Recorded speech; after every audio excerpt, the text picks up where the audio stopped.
These are the reasons you should never tell your boss you're planning on retiring.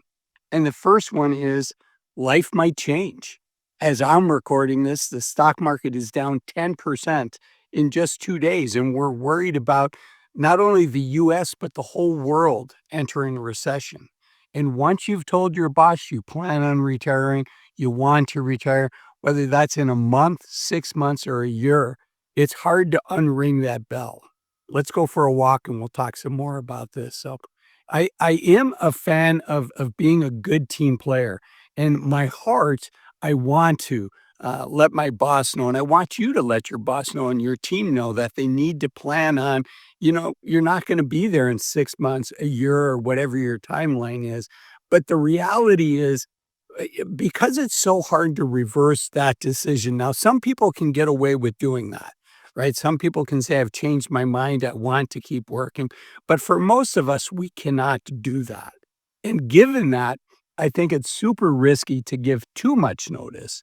I've heard of people giving a year's notice or 6 months' notice. And, a lot can happen in 6 months. You could have a child that has something happen in their life, and you're thinking, you know what, I want to keep working. I'll give you, for instance, I gave some thought to retiring before COVID.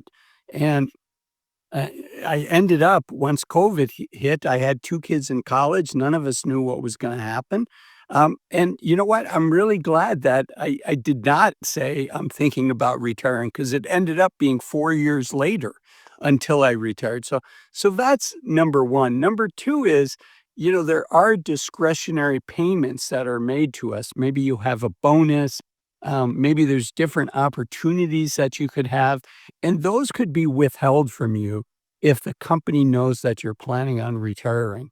I tell people, the month that you plan on retiring matters a lot as well. A lot of people think, well, at year end, I'm going to retire.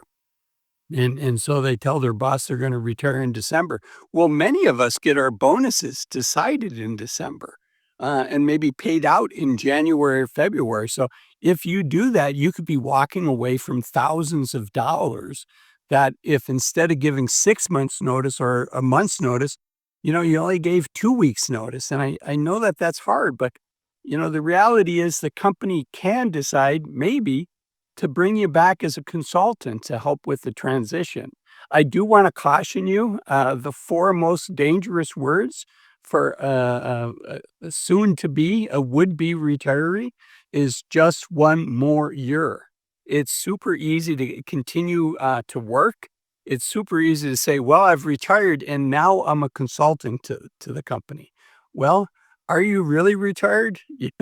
If you're still consulting to the company, maybe you're semi-retired, and there's nothing wrong with that. It can be a great way to transition into retirement. Instead of going from 100 miles an hour where, you're working 40, 50, 60 hours a week, you're putting up with the commute. Maybe if what you did was you went back as a consultant and maybe you work 20 hours a week, or maybe you work 1 week a month or something like that to help with the transition. But I do think it's super risky to give too much notice. And everybody's in a different situation. In my case, I was one of the partners at the firm. I'd been there 22 years. So I ended up giving a little over 3 months notice. And where my heart was is I wanted to give a year's notice. Um, and so I tried to find a happy medium where it would give the company enough time to find a replacement where I could help make sure that it was a smooth transition, but not so much time that the world could change. Now, would I have felt differently? Let's say at the end of 2019, I had told my boss, hey, I plan to retire in 3 months, and then COVID happened. 3 months is a long time. The world was very different once COVID happened. You couldn't travel. You couldn't do a lot of the things that we wanted to do. The market had collapsed, and many of us were worried, is this going to lead to a depression? Um, in which case you wanted to have that dry powder. Now, I do want to share that one of the things I was going to talk about in this video, there was a famous YouTube video where a doctor actually said, never tell your doctor this about an illness, an ailment. And it kind of had the shock factor, right? Because there's a doctor in the thumbnail. arrow pointing to him saying doctor and saying, don't tell your doctor this. And I had thought about this video being, never tell your financial advisor you want to retire. And I'm happy to say that as I thought about it, what would be the situation where you would not want to tell your financial advisor that you're going to retire? And you know what? I could not think of one. Uh, Picked properly, your financial advisor should be a trusted confidant. And so if you're working with a financial advisor, I urge you to keep them in the loop. Because as I said, as much as I looked at what would be the situation where maybe you don't want to tell your financial advisor, really the only one I could come up with is perhaps the financial advisor puts you in a more conservative portfolio that you should otherwise be in. But you know what? As I looked at it, I really don't think that's the case. I don't think that there's many financial advisors that would do that. So, but the idea of never telling your boss you're gonna retire early, there's other things that come up, right? Maybe there's a sales trip for the top salespeople, and maybe you don't get invited to that even though you earned it, just like the bonus, you've earned it, but if you're not around where it's getting paid. The other thing is sometimes the 401k match is done in a lump sum. And if that's the case, are you gonna get your 401k match? You might not. So there's a lot of reasons to give thought to, how much notice are you gonna give your boss?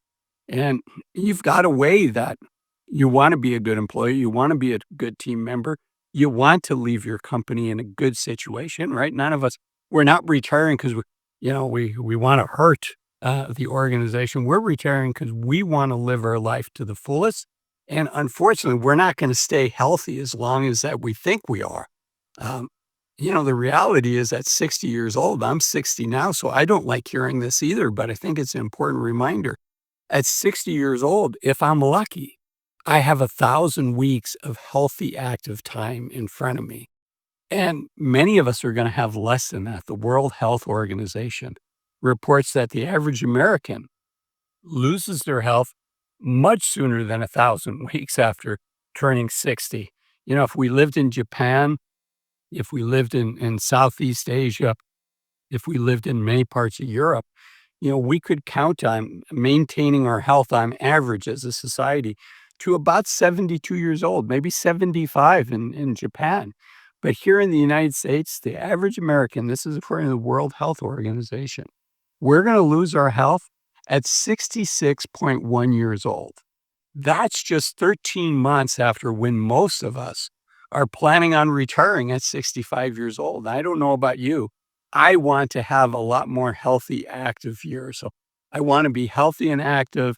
I want to leave my company in a good place when I retire, but I also have to look after my family's interests and my interests. And that's why maybe you should never tell your boss you're planning on retiring. If you enjoyed this video, the YouTube algorithm says this is the next video of mine that you should watch. Thanks for watching this one. Bye bye.